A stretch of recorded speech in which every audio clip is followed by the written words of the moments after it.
We're rolling, we're rolling. Are we live?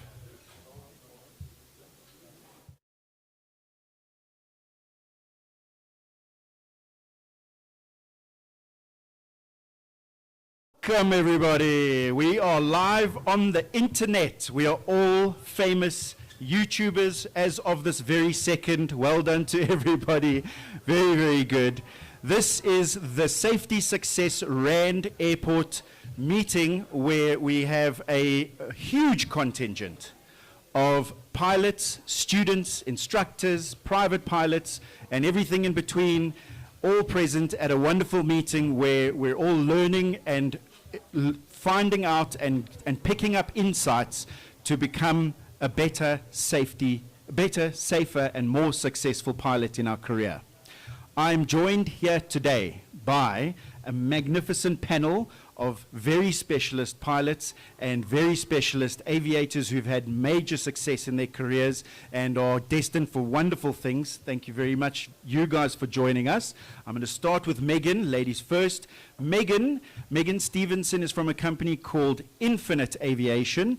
Megan does a wonderful job teaching pilots how to be more safe and lots of ground school stuff, and I'm not doing it any justice whatsoever. So Megan, in 1 minute or less, tell us a little bit about Infinite Aviation and yourself. Welcome. Thank you, David. Welcome, everybody. It's nice to see everyone here tonight. So Infinite Aviation is a brainchild of specialist ground school lecturers, because we understand that instructors want to be in the air flying and not reading out of textbooks to students. So we have gone and specialized in all of the ground school subjects to make sure that we can get you through your exams efficiently, but more importantly than that, give you the knowledge to apply practically in the air to make you a safer pilot overall, make you a thinking pilot, and not just tick the boxes of getting you through those hateful 8 or the Ppl subjects. That's pretty much us. Thank you very much, Megan. And indeed, round of applause is worthy. And to the left of Megan, we have Kalahari Bierman, who we introduced earlier through the live version of this meeting. But Kalahari, give us in 60 seconds or less who you are and why you're extra special. Thank you, David. I don't know about extra special. My name is Kalahari Bierman. The name why my name is Kalahari, it's about a 2-beer story. We'll gladly do that afterwards. Like I told you earlier, my career started in the South African Police Service as an operational policeman. Had the privilege then to join the South African Police Air Wing, where we flew some operational flying. And thereafter, about 17 years ago, I started flying for Comair Limited and spent an awesome time at Comair Limited in the airline career. And then moved on to a company called Incomar. Incomar is an aeronautical design company. It's now started a flight operations section, and I'm helping out of creating that flight ops section to support the engineers that works at Incomar.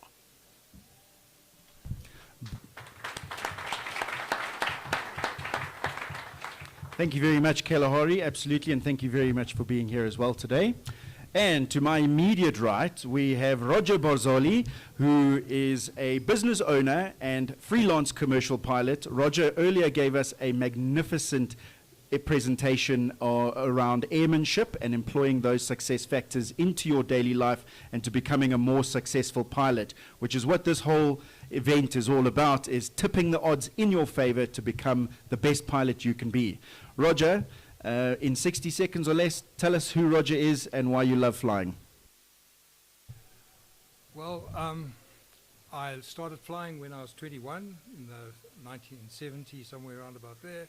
And I've always loved doing it. I've been an instructor, I've been a commercial pilot, I've been an airline transport pilot's license pilot, and the biggest aeroplane I've ever flown weighed 13,500 pounds. So I'm very much a general aviation pilot, not so much an airline guy.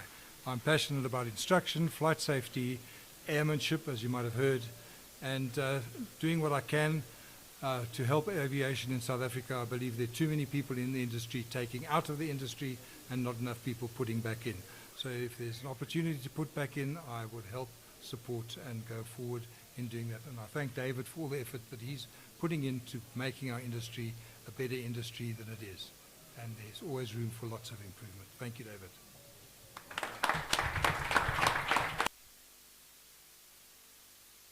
Thank you, Roger, and it is absolutely our pleasure. Right, so the lineup of events coming up is that we're going to do a prize draw for a wonderful prize sponsored by Infinite Aviation. Thank you very much, Megan, for bringing that along. The first prize, in fact, I'm not even going to introduce it. I'm going to allow Megan to explain what the wonderful thing is. The two prizes she's brought along. One goes to a commercial pilot in the room, and one goes to a lucky private pilot in the room. Megan, tell us very quickly what those prizes are. Okay, so I do need to make a small correction. It's going to be private pilot students and commercial pilot students. Okay, so we all know how painful it is to learn those formulae, right? And get all of them down in your head, and I got a little bit tired of asking you guys to make notes. So we have made an incredible formula book. It's an amazing flip chart. You pick your subject, and every formula you will ever need for that exam is in one page. So we've got one of each to give away to you guys. Of course, we do keep them on stock. My job is to make your life easier when you get through the exams. And that's what we're going to be giving away this evening.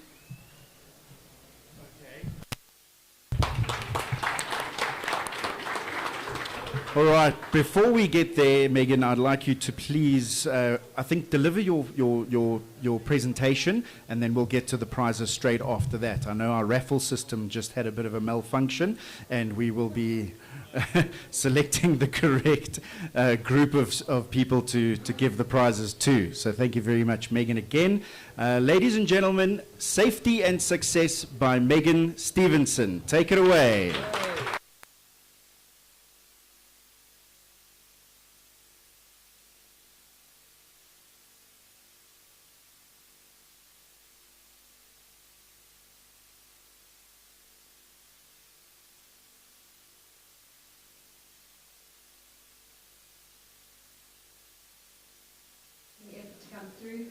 People don't always feel the need after a long day to get to a meeting, but it really is awesome to see all of you here wanting to be safer pilots. So of course we do want to tip the odds in your favor. We want to make you better pilots overall. And the question here really is, what makes a safe pilot? What makes a successful pilot? And more importantly, how do you become that person? So when we think about safety and success, there are a number of key factors we want to have a look at.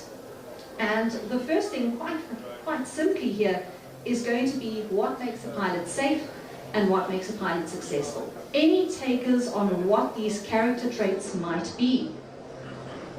Help me out, you guys. How would you know if you're a safe pilot?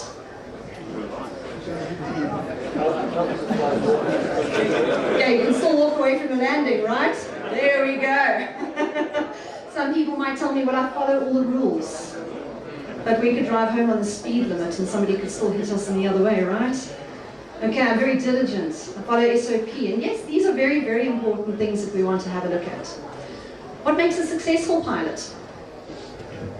Someone who reaches retirement, doesn't kill their student for the instructors? Okay, not always so easy to define. We all want to be that person. We all want to be that professional. And a very interesting way of gauging it is to, please don't answer out loud, think about the person you never want to fly with again. There, we've all got a name in our minds, eh? Okay, cool. Think about the person you would fly again with in a heartbeat. Okay, you got that in your minds. So if I want to fly with you, where do you fit on that scale? Well, that's a good question, isn't it? Now we've got some food for thought going on. So what makes you safe? What makes you successful? There's so many different attributes that we see with pilots when we talk about safety and success. And a lot of the common traits that come up are going to be things like attention to detail. My PowerPoint is not behaving with me. So we're going to be looking at attention to detail. We'd also be looking at an adherence to SOPs, good leadership, good communication, somebody who maybe dresses very, very professionally. We all have an image in our mind of what a safe and successful pilot would look like. But I really want to introduce you to two gentlemen. Dave's going to get my PowerPoint sorted out for me in a second.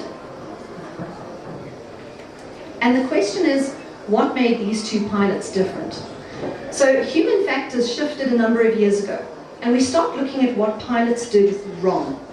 So many air crash investigations. We can sit from the comfort of our chairs here with a cold beer, a warm pizza, and think of 100 ways that crew could have done something differently, right? But what about the crew who do things properly, the crew who pull it off? They started looking at studies like the Sioux City accident. The older pilots in the room will remember Sioux City.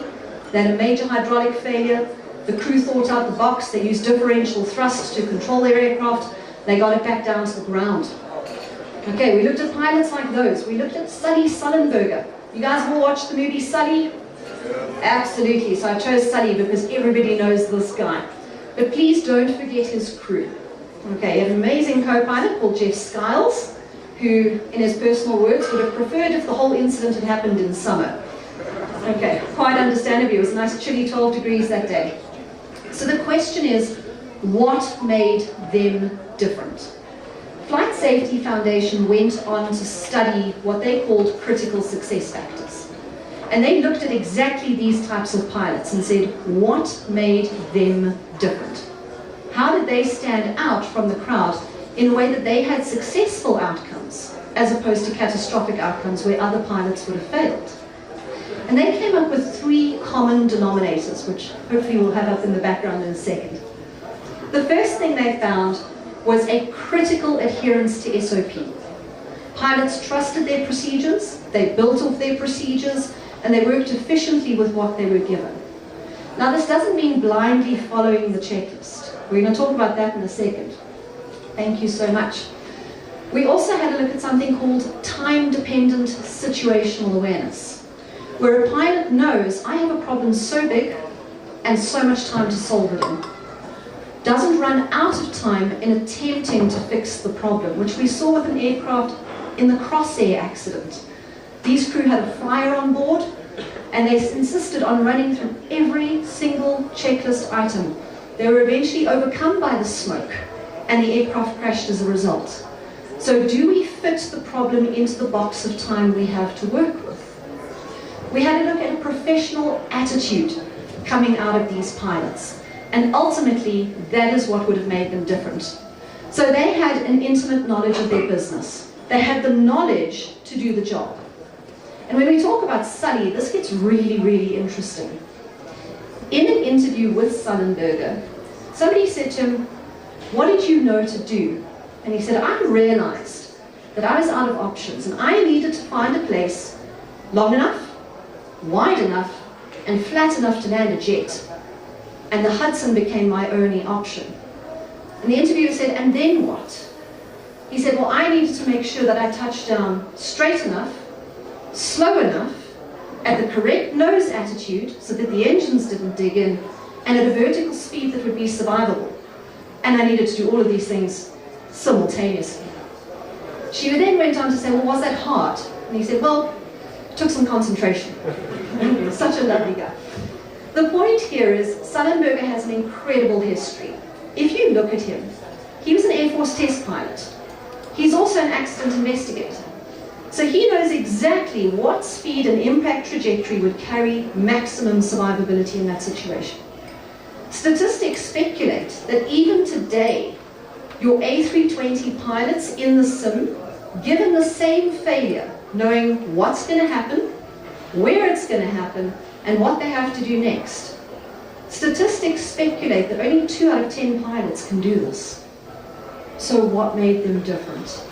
That was the critical success factors here. So yes, they used an SOP, a very, very basic SOP. You guys all know it. Speed, field, fault, flap, final.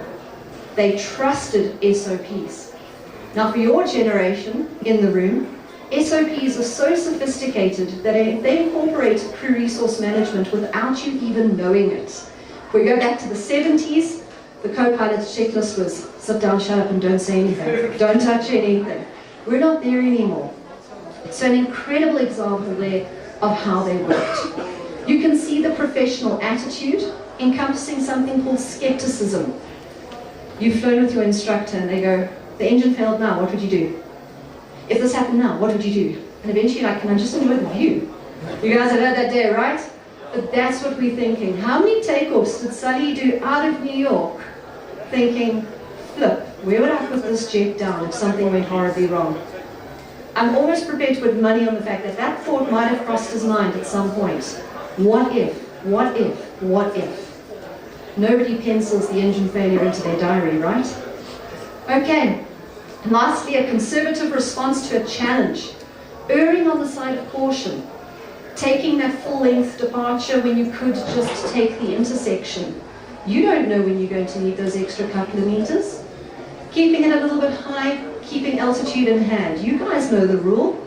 Useless things to a pilot. Runway behind you, altitude above you, fuel on the ground, unless you're on fire.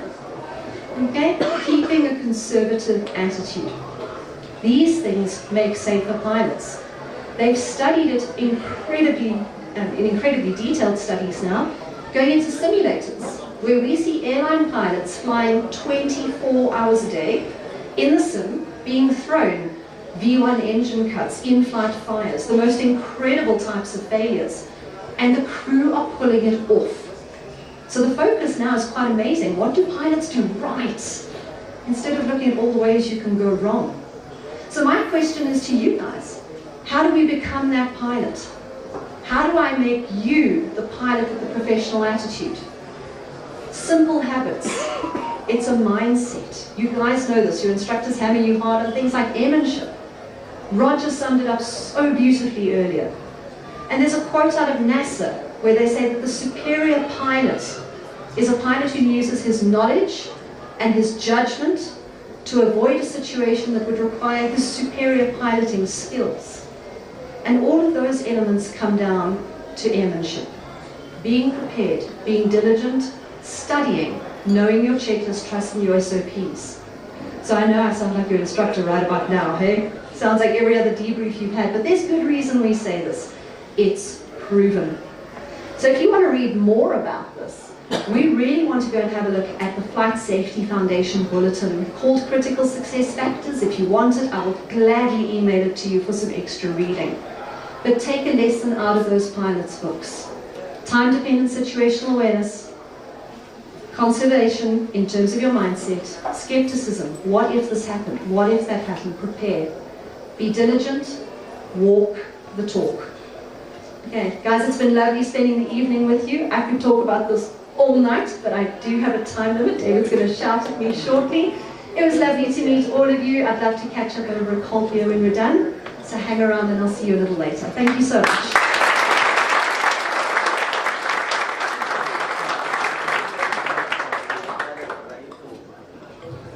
That was outstanding as usual, Megan. Thank you so very, very much. Lovely.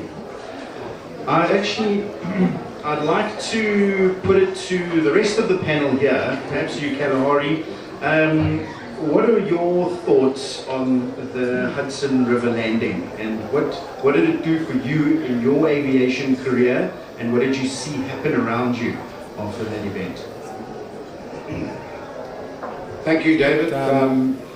The Hudson River incident is an inspiration to us all. It's an inspiration, and it just goes about, it was almost like the Sioux incident, fatal from the word start, but there's always an option. If we think positive things comes to us. It's what goes out there comes back to you. So that's basically wherever you are, there is an option. Look around you, find it, and execute it. Lovely, thank you very much. All right, and Megan, just more on some of the critical success factors there. If you had to outline 2 top critical success factors, which would those be? It's always difficult to narrow it down to 2, but when it comes to the Hudson ditching, I nerd hard. Okay, the first would be Sully's knowledge. He was a well-researched and a well-educated pilot. We know that when it comes to decision-making as a pilot, you have 2 things that you can draw on. One is going to be your knowledge, and the other is going to be your experience. So certainly for our low-time pilots, we want to know that you've got the best knowledge you can possibly have, because you might have to gamble your life on it. The second thing that we saw in the Hudson ditching was incredibly efficient communication. If you look at the NTSB footage, and you have a look at the video recordings of it and the reconstructions of it, you see a very cool, very calm, collected pilot. He didn't waste time talking to air traffic control, who could not do much to help him in that situation, and he communicated very clearly with his first officer. we've seen in those sim studies that pilots who communicate efficiently always have safer outcomes. So I would put it down to knowledge and communication skills. Thank you, Megan. Right, and I mean, taking that incident into consideration, you know, it was a huge thing for that pilot, Sully Sonnenberger, and you know, that happened at such a late stage of his career, and I think the pilots here have, and in the room as well, is, you know, setbacks are there. They're going to happen to you. Well, touch wood they don't, and touch wood they're not catastrophic, but setbacks will happen at some point. Roger, I want to ask you, should a pilot on their career path suffer some kind of setback, whether it be a loss of medical, whether it be just whatever it is, what advice would you give that pilot? Well, that's a really difficult question, even harder than answering how to land an aeroplane in the Hudson. Setbacks in aviation are going to happen to everybody. There's always going to be a job you didn't get, or a test that you don't pass, or an obstacle in your way, or a financial thing. Something's going to happen. It's going to make your life more difficult. And unless it's a critical factor in an aviator's career, I would say one has to swallow, learn from the experience, try and turn it around into something more positive, and move on with your aviation career. The next step might well solve the problems. You can't solve all problems with a positive attitude, but you can deal with them properly with a positive attitude. So I'd say obstacles are there for us to grow on and to learn more through. So that's what I think people should do. Thank you. Yeah, absolutely. Tip the odds in your favor by not necessarily shying away from the setback, but actually turning it into a teachable moment for yourself and the people around you. And you never know, the off-field landing that you had to make, or the runway excursion that you might have had one day, you know, put that report in and give it your everything, because the next person that reads that might just be the life that you save by giving the right information, what was going through your mind, and how you can tip the odds into that next pilot's favor. I think that's pretty much what Roger said. Very nice.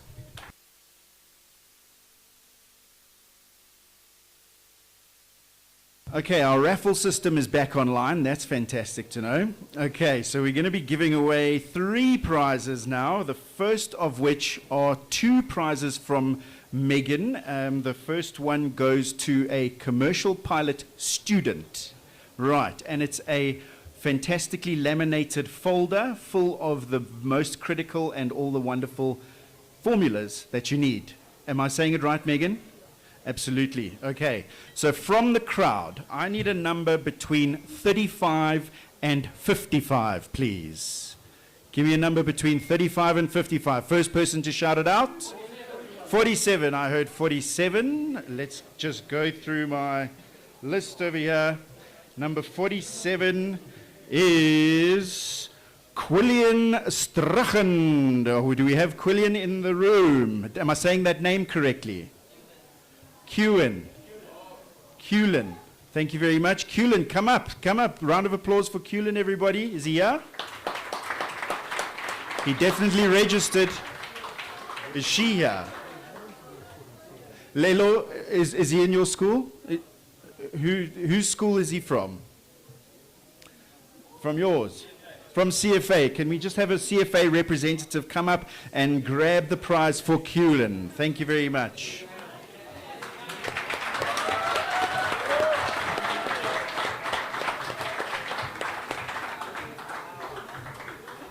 Please make sure that gets over to Quillen. We will do a proper audit on it later.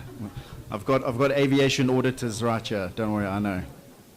All right. Thank you very much, Megan. All right. The next one we have is a Ppl student. So this is still a student pilot, correct? And I need a number between 1 and 20, please. I need the... I heard 16. 16 is the most... 16... Can I say 16? You all heard 16? Was it 15? Okay, let me check 15. All right, we have Isaiah Easy. Isaiah Easy, number 15, that is. Are they here? Isaiah? Okay, next number. Are they not? Sorry? 16 this time. Okay, no problem. Number 16 is Jaden from Saffamore. Jaden, come and take it away, son. Right. Okay.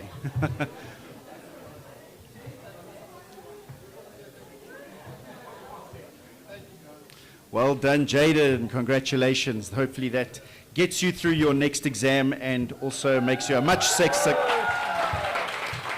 more successful and safer pilot. Congratulations. All right. And the next prize we want to give out is a 500 Rand voucher from Flying Eyes. Flying Eyes, can we have Leon come to the front really quickly just to give us to do the raffle? It's an awesome 500 Rand voucher off your next or your first pair of Flying Eyes sunglasses. The winner of this prize is the first person to correctly name one model of Flying Eyes sunglasses. And I'm going to let Leon choose this one. All right, so ready, steady, go.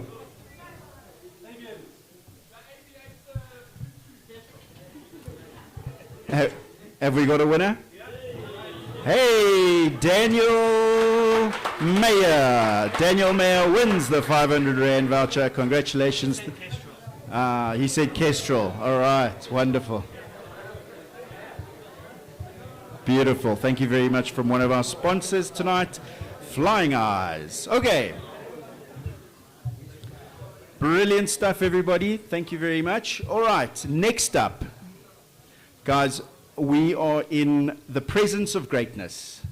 We have, he introduced himself twice already earlier, and it's worthy of another introduction, but Kalahari Bierman, I've seen presentations and talks done by Kalahari Bierman many times before, and I can absolutely say with no uncertainty that he is my favorite person to watch speaking and my favorite person to hear a story from. So no pressure today, Kalahari. Please take it away. Kalahari Bierman, everybody.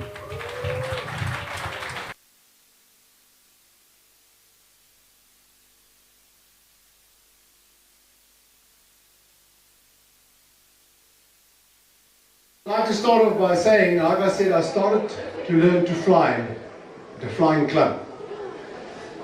We looked at some very serious and very important presentations tonight, and they were well presented. But I'd like to add to that. Because I see amongst us, I see youngsters, people that strive for that successful A380, A350 airline pilot, whatever you make your goal to be, that you've got to call your success up there. I'd like to add up to that. First one is, I would work at this flying club. Something I've learned over the years, I would work at this flying club, flying the Cessna 150. And there were some farmers that come from the north and they'll land their aircraft and they'll have a beer and they'll do their training, etc. and leave the next day. So I'll sit one day, and this is what I heard it the first time. And he said to me, so youngster, so what are you doing? I said, no, I'm flying the Cessna 150, I'm doing my Ppl. He says, one of these days you'll be upgrading to the Cessna 172. Now that thing is fast. You've got to learn your checks, boy, because it's so fast, there's no time on the downwind to do it. And as I progressed through aviation, I would often hear from people when I'm saying, I'm going onto the Baron. Do you understand how difficult that plane is to fly? Do you understand how fast, how powerful, etc., etc.? So what I would like to tell you tonight, looking back over my aviation career, if something is difficult to fly, something is hard, could it ever be safe? And the answer is absolutely no. The ability to get to the top lies within all of us. It takes one thing: perseverance and hard work. Which brings me to adding up to what Roger said. Every step of the way is a celebration. It's a celebration. How do we start flying? By going to the flying school, introducing ourselves. And we start with day one. Every step, first we work on the pilot's license, going solo, then Ppl. You get to Ppl, you go to night training, and you celebrate that. And ladies and gents, take photographs, take videos, and enjoy the journey up there. Because you'll get to the top one day and look back and say, I've been longing for success so long that I missed this amazing journey up there. So enjoy it and understand and take the assurance from me, it is never ever difficult. But it takes hard work and perseverance. Absolutely. Now I'd like to share an incident that happened to me. We spoke about the Sully Sullenberger incident. And out of the incident, maybe one or two lessons I learned. First one is, out there, we'll have to sell ourselves one day. Sell ourselves to somebody that's going to give us a job. And it's not your flying skills, ladies and gentlemen, that necessarily sells you. We all have the CD. It says commercial pilot's license, 200 hours, 300 hours, 218. We all have it. But it will be your people skills that sell you out there. And I learned this lesson from a guy, Mr. Philip Saunders, one day. I flew with him to Gaborone. I was in a Seneca one day to Gaborone, flying for Philip. Went there for 2 days. We came back and he said, Kalani, will you fly my passengers in future to Gaborone, between Wonderboom and Gaborone? I said, Philip, but you're a commercial pilot yourself. Why don't you fly? He says, no, sometimes I can't. But what struck me is the fact that you dressed correctly for every occasion that we were at. And whenever we said you can have a beer on the house, you didn't have 10 but only 2. You were on time, you were always professional. So I can trust you with my clients.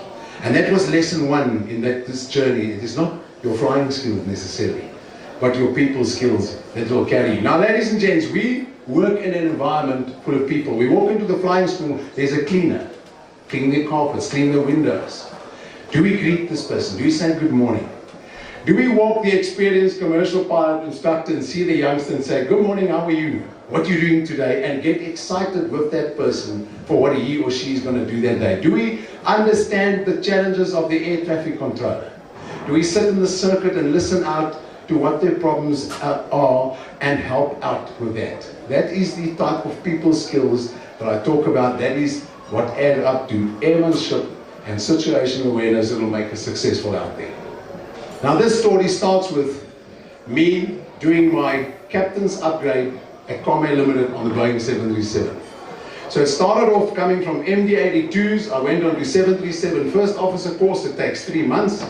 I finish it, I fly one day as a first officer, said, listen Kalari, we need to put you on the left-hand seat. You're starting the same course but now on the left-hand seat. For about 5 months I trained in Johannesburg. Every day I drove from Pretoria to Joburg training. First as a first officer, now a captain. So you get it finished in the simulator, then you fly online with the captain.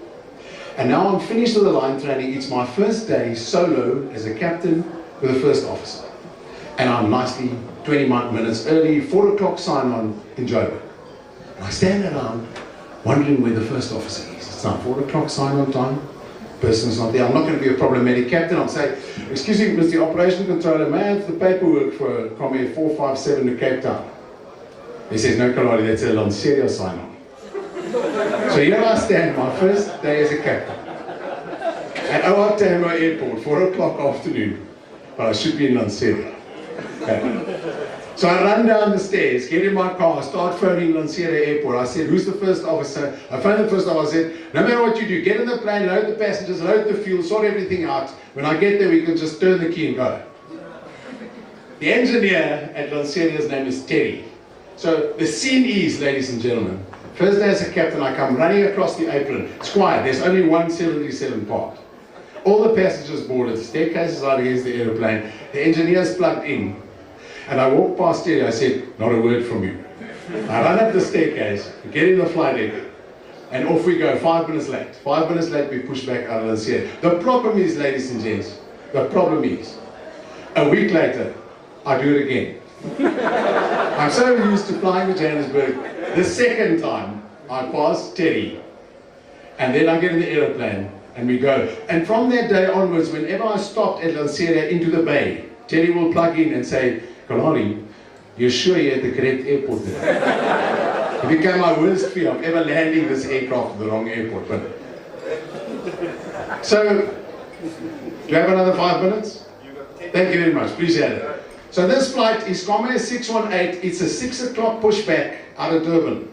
It was designed for businessmen. 6 o'clock pushback, 7 o'clock landing, 8:30 could be in his meeting in Sandton, wherever he wants to be. That were designed for 6 o'clock. Comair 618 pushes back out of Durban for runway 24. At that stage, the crew had been together for about 3 days, on a 3-day night stop, and we had a couple of very interesting evenings having cold beer at Hooters because their chicken wings are so great. And now we're taxiing out onto runway 24. Michelle Roberts is the cabin controller. I leave the interphone on that day, which I don't usually do, and actually taxi out.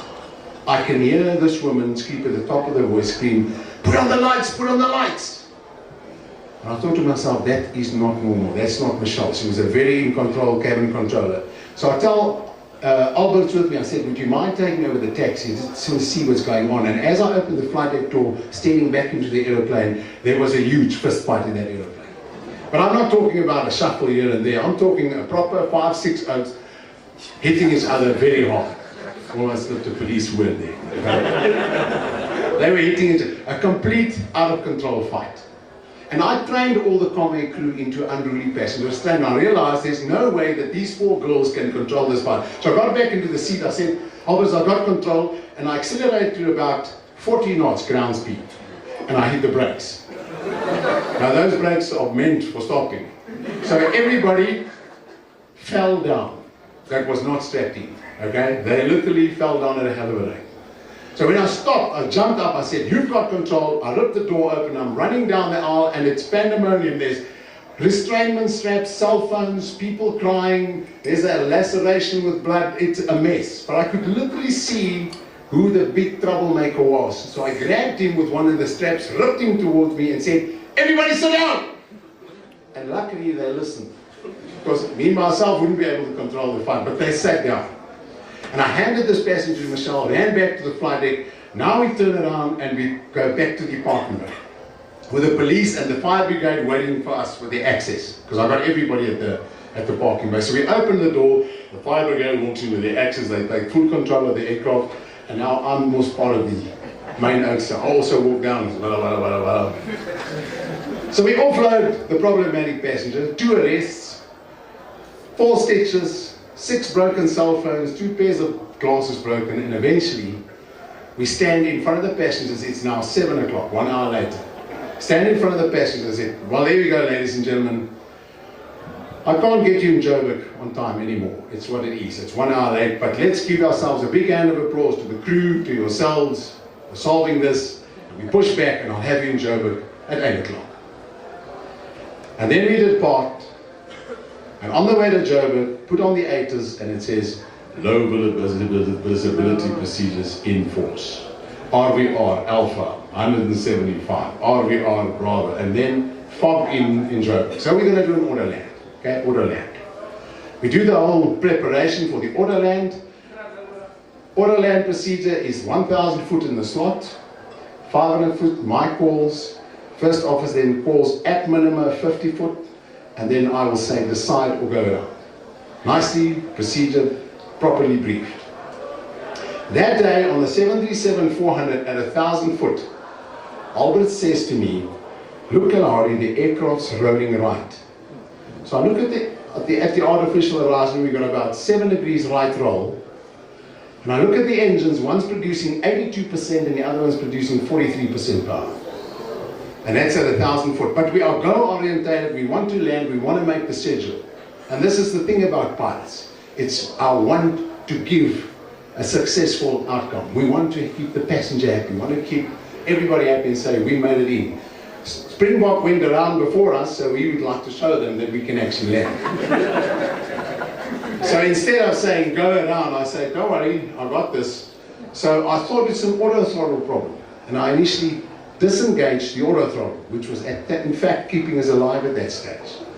So I take the 82% throttle and I reduce it slightly to about 75 and I see, well, it responds, it's fine. And I took the left-hand throttle and I moved it all the way forward and there's no response. It keeps on producing 47%. I said, Albert, we've lost the left engine. His reply to me was, "Oor gats, Kalahari, look at the speed." It wasn't completely with gats, it was a different word, but look at the speed. So what happened to us in this aircraft at 1,000 foot, ladies and gents, the left engine spooled down to ground idle because of an inland sensor. Thank you. Of an inland sensor. That's great airmanship. People say. Absolutely. Big hand of applause. Inlet sensor that failed. The electronic engine control is now protecting the engine. It rolled back to ground idle. No indication in the aircraft of an engine failure. But because the aircraft was maintaining glide slopes, he decelerated. We should have been at 130 knots. When we realized the speed was low, we were sitting 117 knots. One engine failed. And I said, "Go around." I took the throttles and pushed it into the flight deck. And because of the low slung engines and the high altitude, we got stick shaker at around 500 foot on an IF approach into OR Tambo. And Alberts took the control. I was about to grab it when he said, "Don't worry, Kalahari," and he did the most amazing thing, like Sully, and it's the last thing you want to do when you're 500 foot. You push the nose down. You reduce the angle of attack, and we started descending. Now too low to go to flap 15 and go around because we're too slow on speed. So I was calling height and speed. 300 foot, we need 5 knots. 200 foot, we got the speed, and then positive rate, flap 15, and off we went. At 180 foot, we got positive climb on that aircraft, and we flew out of there. Now, ladies and gentlemen, when we're sitting with one engine, we can't land back at Joburg, and now we're diverting to Lanseria with Oscar Alpha Papa 737-400. Terry gets a phone call, the engineer at Lanseria, saying the following: "Terry, Kalahari is on his way with a 737 from OR Tambo with one engine." Terry doesn't know that it's full IF at Joburg. He's thinking to himself, the main technical base is at OR Tambo, which is a satellite base. Why is Kalahari bringing a one-engine aircraft to Lanseria? So now we go around, we divert to Lanseria, we make a successful single-engine landing at Lanseria, and as I taxi in, Terry ran down and made a sign saying, "Kalahari, this is Lanseria Airport," and he was standing in the sign in the bay waiting for us. I need to stand in front of the passengers at 8 o'clock and saying, "Ladies and gentlemen, this is as far as I'm going to get you today." So ladies and gents, adding up to what Megan and Roger said, we never know when it's going to happen. But it's going to come your way somewhere along the line. I promise you, it is not difficult. Go back to those few basics that you learned through hard work and perseverance. Apply them. Always have a positive spirit for a positive outcome. I promise you, the solution is always there. Look for it and take the plane there. The number one goal of every takeoff is to land safe. It's to land safe. But the most important objective of every flight is the best part of my day, joining up with the loved ones in my life, saying, "Hello everybody." Yes, flying aviation is amazing, but let's not underestimate the impact on those around us. And let's make them the number one objective when we land and we're safely on the ground. It's to get home safe and say, "I love you and it's great to be back with you that are important in my life." Thank you very much and good luck to everybody.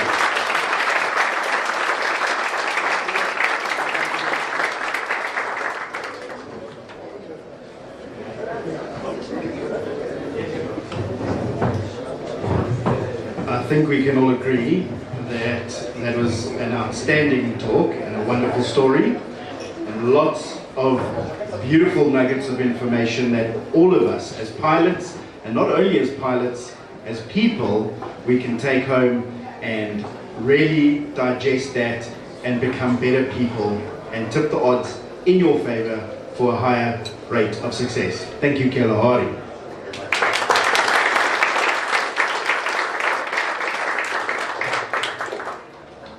I just really appreciate that, man. That was so great. A little bit of a loss for words, which is a bit difficult when you're on a panel discussion into the internet and thousands of people watching and a lot of people in front of you. But here we are. And, you know, I would like to actually ask a bit of a question, and and this can go out to any one of the people here, and you said it, Kalahari, the getting your hours and getting your CV and putting the commercial license on there and all the certifications and sending the CV out, it only gets you so far. It only gets you so far. And while there is still a pilot shortage, I think there is your dream job. And not everyone just wants to settle for a job, and it might be well paying, but you might be stationed in, who knows, Mogadishu, and all that kind of stuff. And there are some critical success factors to landing your dream job. Now, you said it's people skills that's going to get you there. What are some of those most important people skills, would you say, Kalahari? Thank you, David. Well, I always say there's two kinds of people in life. People that take and people that give. So no matter what position you are in, where you are in your flying career, you can either look at the 172 and see it as an old, decrepit, skew little aircraft that's done thousands of landings. Or you can get all excited about it. Look at that Cessna and say, isn't this an amazing aeroplane? When you sit in that circuit and you see the wings protrude into the wind, and you look and say, oh, this is absolutely amazing that we are airborne in this little aircraft. You can see the green grass after the amazing rain. You can see the sunset and the sunrise. Or you can choose to see the negative. And I believe what goes around comes around. So if you portray all that positive energy, enjoying every moment, wherever you are in life, making the best of the conditions you are in, I believe it will bring back something positive. That's basically it, David.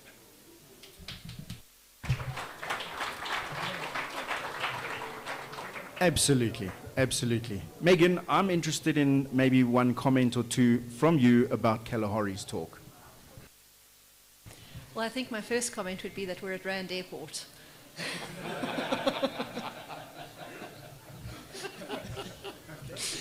Thank you. No worries. So I was kind of born and bred in the industry, and going back to the people skills, something that was always instilled in me was to greet people by name. So we wear name badges in the work that we do every single day. And whether somebody is a checkout agent, have you turned your mic off? Whether somebody's a checkout agent, whether you're at the garage station, it doesn't matter who you're working with. Look at their name badge and greet them by name. You'll be amazed how much of a difference it makes in your interpersonal relationship. And that extends everywhere from your everyday life to the flight deck. And it's something that I think Kalahari has in his crew, is that he values every single member of the team. Because at the end of the day, you might be wearing 4 stripes, and you might be the most important person on that airplane, but the simple fact of the matter is it's not going to take off without an incredible team behind you. You need every single person on the ground in your baggage handling, your check-in, your ground agents, your cabin crew. There's no such thing as just a baggage handler, just a refueler. Without any piece of that puzzle, that aircraft will not fly. And I think that's the biggest thing. Treat everybody with the respect that they deserve. And if you can find their name, use it. Makes a huge difference. Absolutely. Very nice, Megan, thank you. Roger, quick question. In your experience, what was one example of where using heightened people skills got you the outcome that you won, but as well as everyone around you? Bit of a difficult question. I saved these nuggets just for Roger. Don't worry, guys. Oh, that's an easy one. In your flying career, you're going to come across people that you could call bureaucrats. So they're all over the world, actually. Wherever you go, you will find a bureaucrat. And his job is to stop you doing whatever you want to do. That's his first job. So it's either a customs clearance or a policeman or an apron guide or a person to tell you to put your yellow jacket on or something like that. And there's only one way to get through this problem, and that is to smile nicely and do whatever they ask you to do, be as polite as you can, and thank them, especially if you can, by name. they're an international thing. It works. That's the job. They do it. It's well described because they couldn't get it so right unless somebody's written down the procedure. But they work fine as long as you're nice to them.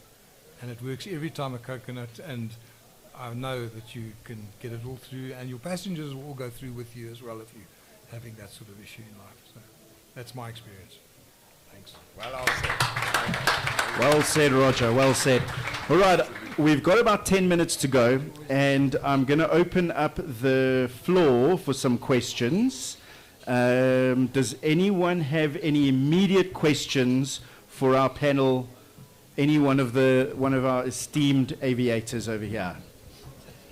And if there are any guys online, obviously I don't think I've acknowledged you guys all properly, but thank you guys for tuning in properly, and we really, really appreciate it.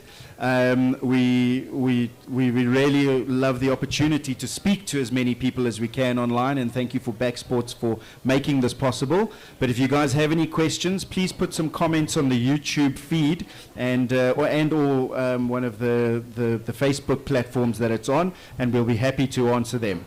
But we are looking for questions from the floor. Anyone have a question for Roger or Kalahari specifically, or maybe Megan? Is there someone with their hand up? No? The lights are... Oh, there we go. We have a question right here in front. Mr. Emanship himself. Let's hear it. I would like to know, what was the toughest point in your aviation career? Maybe if I could get the answer from the three of you, please.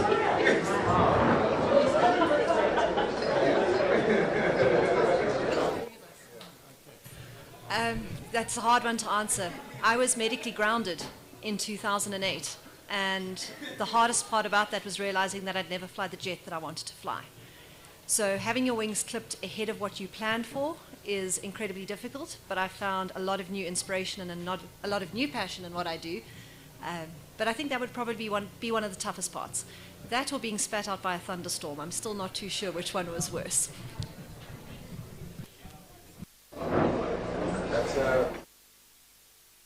Try again. There we go. That's a very interesting question.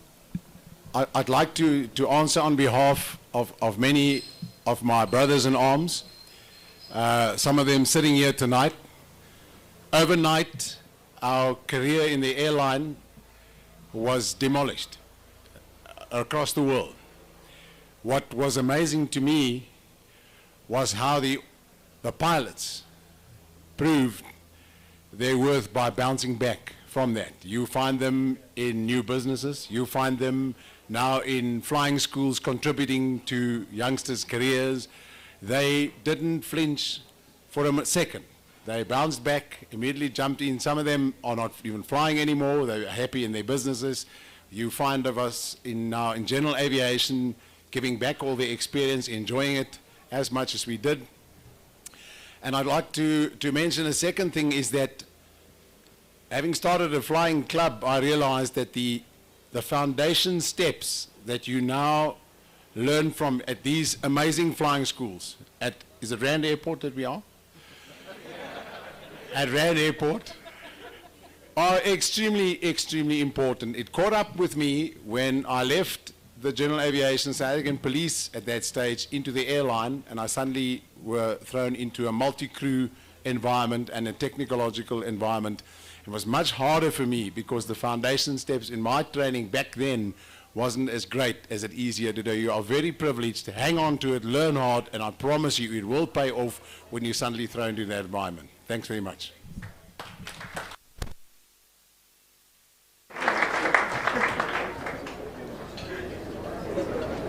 Roger says... I think these two guys have answered all the difficult questions, so I agree with all of that. It's been the same. Roger concurs. Very nice. All right, and yeah, major setbacks, but as I mean, Megan suffered one of the worst major setbacks that any aviator could even think about, and here she is on a panel as one of the most successful aviators in this country. So amazing, you know, the setback is just a bump in the road, and with the right attitude, you can make it. So congratulations on being here, everyone. Yeah, man, very beautiful.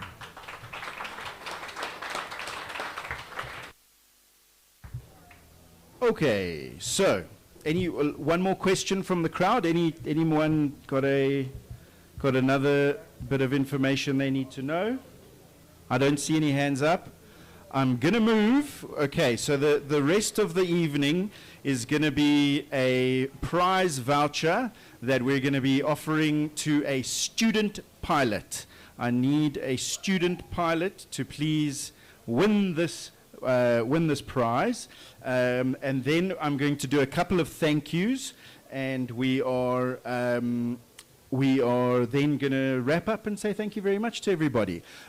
Before we stop, I would like just to say thank you very much to the Harvard Cafe for putting this event on for us. They've done an amazing job.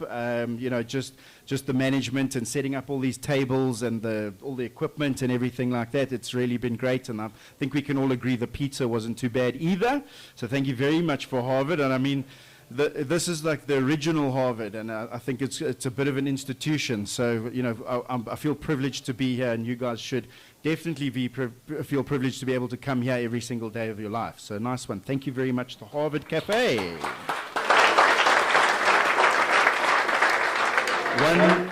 One of the big thank yous I want to do before we move to my prize is the CAA has representation tonight here, and I am very encouraged to see the engagement, and the Pierre and I were talking a little bit earlier, and the projects that they're working on in conjunction with industry within aviation, and the growth and the development of GA in the country. I'm very excited to get talking on that, and for us to work together and move this show around the whole of Joburg, not Joburg, South Africa, and yeah, man, just grow the sport, grow the industry, and get as many pilots up in the air as we can.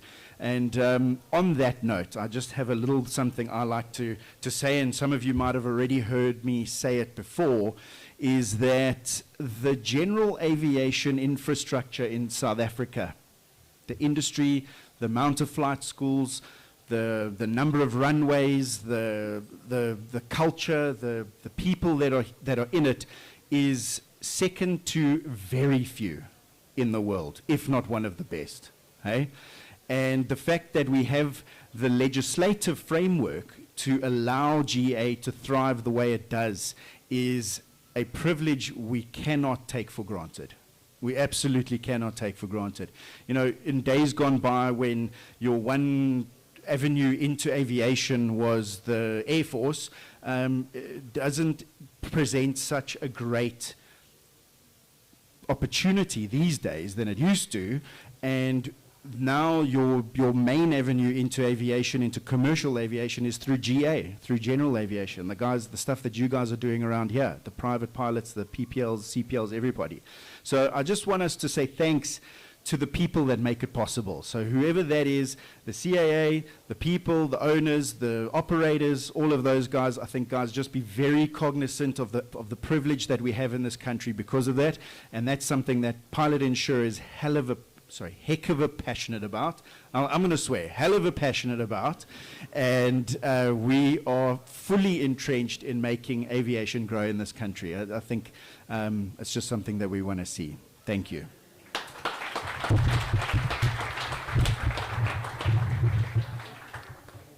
I'm not going to stand. All right. Okay, so by the numbers on the registration forms that we've got here, I suspect and am almost 100% sure that CFA brought the most amount of students and instructors tonight. Is that correct?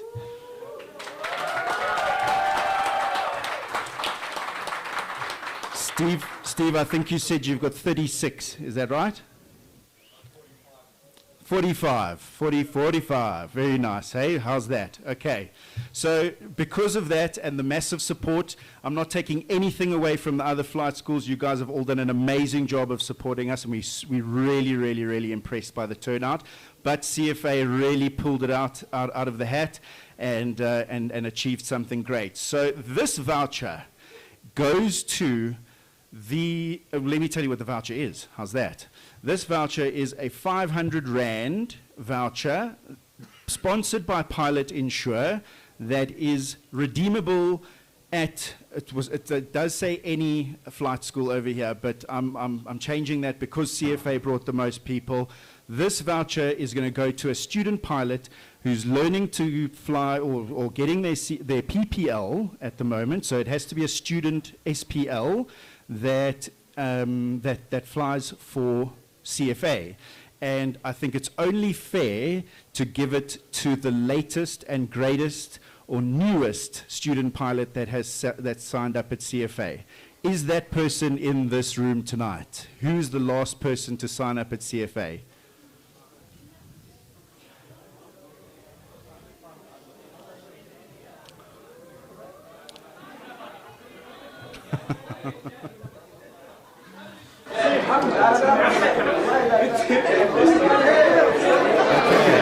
Let's say this. I'm going to ask the whole of CFA to nominate one student pilot to come up in unison to come up and receive this pilot, this voucher.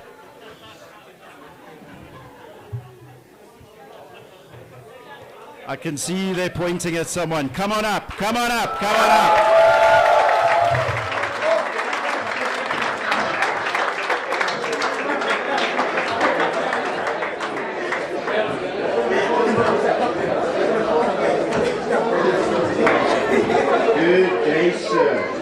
Welcome and well done.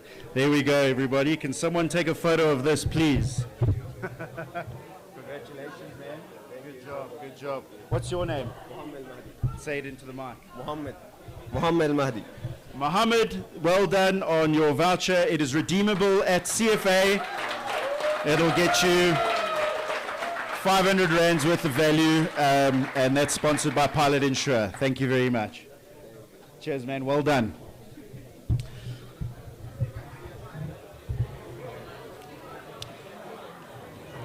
Okay. So, I'm going to go through my list of thank yous, but we're about to wrap up. Thank you very much, everybody, again, for all of your inputs, and everybody online for tuning in. We really look forward to working with you guys. Well, just re-engaging with you guys, and yeah, so I would like to just give a shout out to the Brian Air podcast. The Brian Air podcast, I think, is something that we all should be subscribing to. If you don't know the Brian Air podcast, it's a fantastic platform with a couple of guys, Brian Rosevier and Ryan Perrock. I think there's one or two other guys involved. I know Leon's been on that show, but a wonderful show. I'm just giving them a big plug on ours. I would like to say thank you very much to all of the flight schools here today. Give yourselves one more round of applause. Everybody has a flight school here. Thank you very much.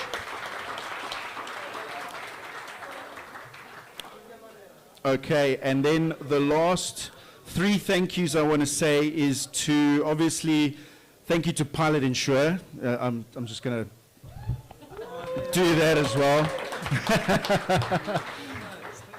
Some of the work that we do has resulted in this, so thank you very much to Pilot Insurer. Again, if you have any questions about the kind of insurance that you should have as a pilot for life and disability cover, Marcus de Beer, I'm looking at you.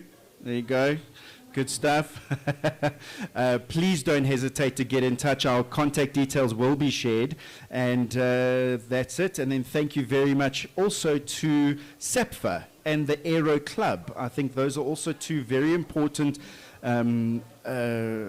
organizations that support and grow the general aviation industry in this country. So a huge thank you to them, making recreational and competition flight possible, which we do love so much.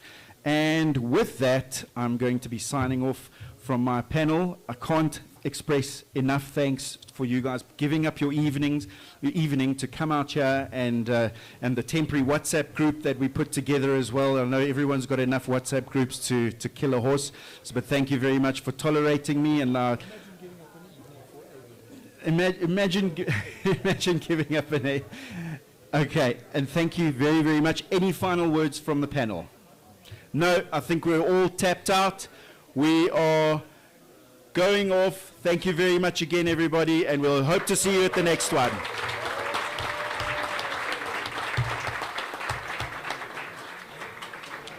If there's anyone I forgot to thank, it wasn't on purpose. Thank you.